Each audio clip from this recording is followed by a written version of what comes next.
Hello and welcome to the StudyTravel TV studios in sunny London. I'm Matthew Knott. And I'm Jenny Rankin, bringing you the latest StudyTravel news stories.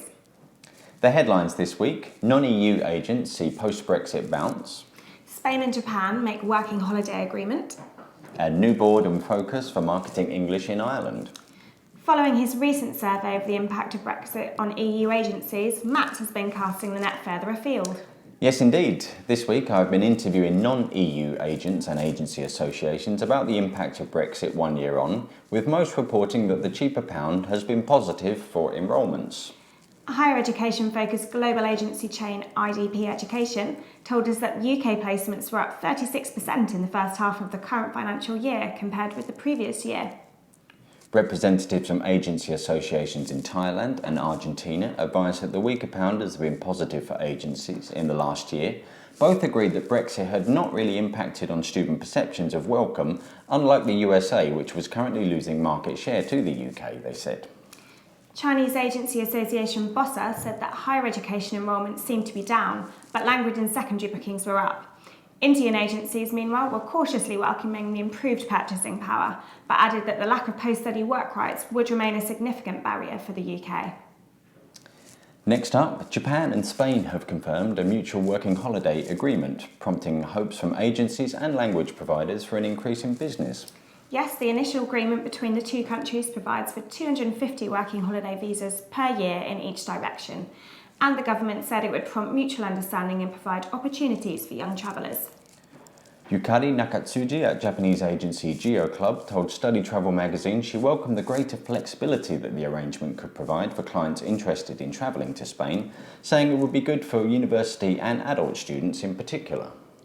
Stephen Jenkins, Assistant Director at Spanish Language School AIL Madrid, said there was growth potential in the Japanese market and that the initiative could raise the profile of Spanish in Japan. Over in the Emerald Isle, Language School Association Marketing English in Ireland has announced a new board and chair, as well as a renewed focus on non-EU recruitment. Yes, Padraig Corrigan, Chief Executive Officer of International House Dublin, has been unveiled as the new chairperson, while John Daly of Atlantic Language Galway in Dublin and Celestine Rowland of Galway Cultural Institute have been elected to the board. David O'Grady, CEO of the association, said it was an important time for Ireland's ELT sector as the government was working to increase students and was intent on developing non-EU markets in tandem with the industry. He said recent growth successes in Latin America, particularly Argentina, Chile and Colombia, had illustrated the effectiveness of targeting new markets. And now for a roundup of some of the other news stories this week. Navitas has renewed its partnership with the University of Hertfordshire for a further 6 years. Opened in 2000, Hertfordshire was the first UK operation for Navitas.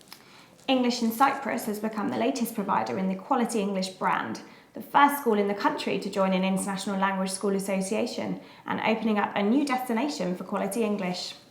Academia, a UK-accredited higher education provider in Slovenia, has unveiled refurbishment plans for its Maribor city centre campus. And Africa-based field guide training provider Eco Training has announced the launch of new professional safari guide and nature training programs over in the Masai Mara, Kenya. Wow, sounds amazing. In our Grapevine photo gallery section this week, you will find images from events including Bright World Guardianship's annual conference and the annual parliamentary reception hosted by the British Education Travel Association. That's all for our news bulletin, sponsored this week by the Global Alliance of Education and Language Associations, or GALA, who are interviewed in the July issue of StudyTravel magazine. Thank you for watching. We'll be back with more stories next week. Goodbye. Bye.